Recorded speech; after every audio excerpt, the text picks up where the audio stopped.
Next question will be,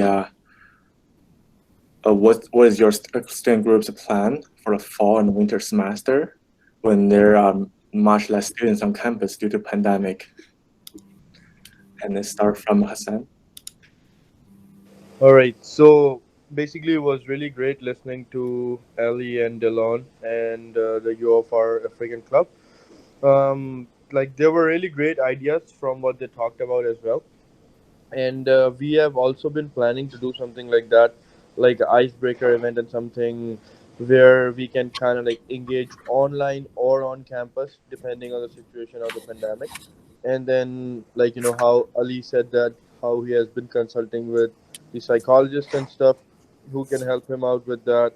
So we have also plans like sort of like that to conduct, like, drills and stuff which will help us, like, let's say we can engage a bunch of students, gather, like, a bunch of students in a room with social distancing, and then let them tell us about all their experiences they have been through in this pandemic and what they've learned from it, and, like, what they try to see that, that should be done to, like, basically better the world and stuff like that. And yeah, the psychologist idea is actually a very good idea. If we, let's say, have a psychologist or someone in that room, try and observe people's behavior and then tell them, okay, this is what you need to do in order to get this, and then ask for their goals, what they want to achieve with the lesser few students in university, we can definitely look towards that, and that's what we are planning towards. Thank you very much, Hassan. And next will be Chalombo from URSU African Club. Hi. So with COVID present, safety is our number one concern. So with that being said, we are still looking to providing our members with socialization opportunities, such as games nights, movie nights, and dance workshops that I mentioned earlier. So all depending on the lockdown situation and how many people are able to gather. And that also includes following mandatory safety measures such as social distancing and wearing gloves, etc. We're also looking to continue our mental health workshop, whether that is virtually or physically, depending on the situation, as we all know, because with the COVID situation, mental health is extremely important. Many people are going through things, being locked in the house, inside the house for a long period of time. So we want to make sure and ensure that everybody in the school and in our club is doing well mentally, that they're able to continue on with their studies, because that's also one of our top priorities as we are a university club. We're also looking at hosting a virtual workshop or seminar where we can actually educate students on business and how to go about business, because we know there are a lot of students who have ideas to do crazy things but don't have the resources to actually put those things together. So we want to encourage people to go after their ideas, but also provide them practical resources to, like, step-by-step guides. So we're looking at getting different speakers, different business owners, so that especially the African community, within the African community, students can see representation within the business world, to actually take the step forward in that. And following that, we're also looking at, depending on the lockdown situation again, our African night. If we are able to gather in numbers, we were looking to have that event as well, while still following safety procedures. Thank you. Next will be Ali from Iranian Student Association. Yeah, thank you. So with the lockdown situation, depending on the lockdown situation, we might have to, like, design some in-person activities too, but limited to only a few people, a few capacities. But like our friend said, like the safety is our first priority, and we're trying so hard to make the health the first priority and take care of our community, and be there for them at like in any situation. So we also have some online activities too, like online games. Like we can interact to our communities through our Instagram and Facebook. To our communities, we can have some online other communities I've seen before, but we were designing some online like mafia games, and some kind of fun games to do it online.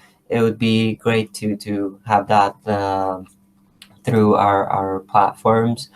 But yeah, other than that, we're planning to have enough amount of content to provide for our community, so they can nourish themselves, like if they need any mental health advising, we can connect them to a psychologist or a counselor, so they can feel better about the situation, and stop the panic. Thank you, Ali. And it will be Dylan from International Friendship Regina. Okay, we don't have any concrete plans yet, as most of our typical events have been about in-person social gathering. For now, we're looking into virtual options to stay connected until larger in-person gatherings become more viable. Some ideas we're working on are the possibility of regular virtual hangouts and filming a virtual tour of the city. Sounds perfect. And our next question will be,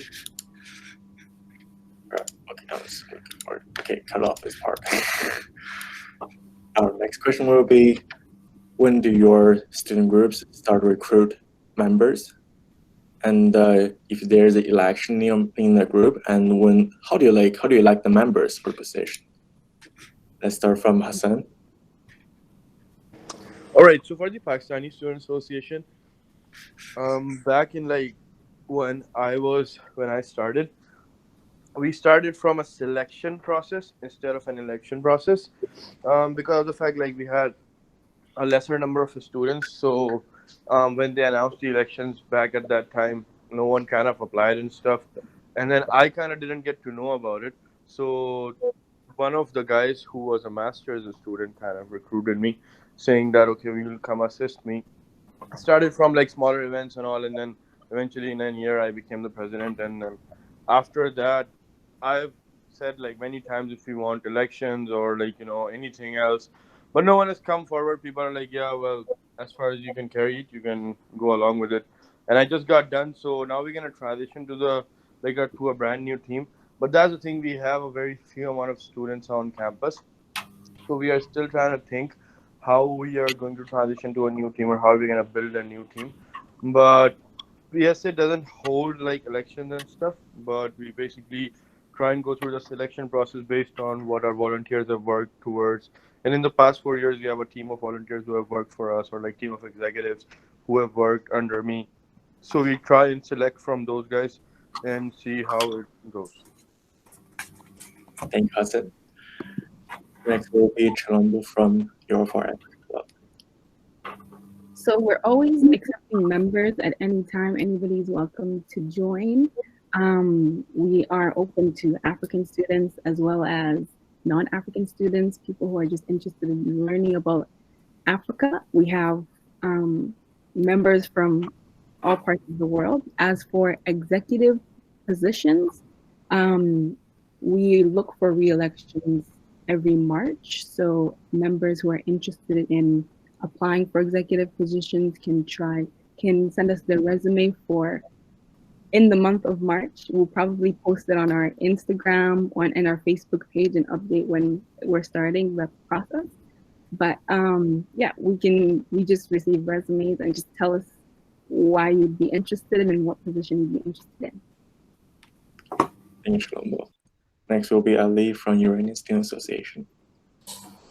Yeah, so we have we appreciate any collaboration and cooperation with any students from any community. So we usually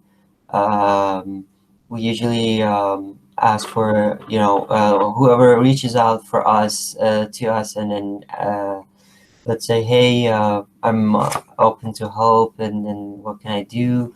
Then we are always open to that. We appreciate any help. As of executive board members, we have election on every year in September. So it's a kind of like a meeting. Like so many of our communities would attend, and we have nominees, and then we for each position we start voting, and we start electing the executive board. Thank you, Ali. The next will be Dylan from International Friendship Regina. Okay. Our club composition is interesting in the fact that it's a club that hosts events for the entire student body, but the members are mostly just the volunteers and hosts that help set up our events. But the events are open to any student regardless of membership. We invite people to join us through word of mouth and event posters that we have posted on campus in the past. We also have a Facebook and Instagram accounts where we post our event reminders and pictures of our events. Our leadership group is small, so for now it is managed through planned succession out of our volunteer group. Thank you very much, Dylan. And yep. That's the end of second session of Virtual Club Fair. Thank you for watching.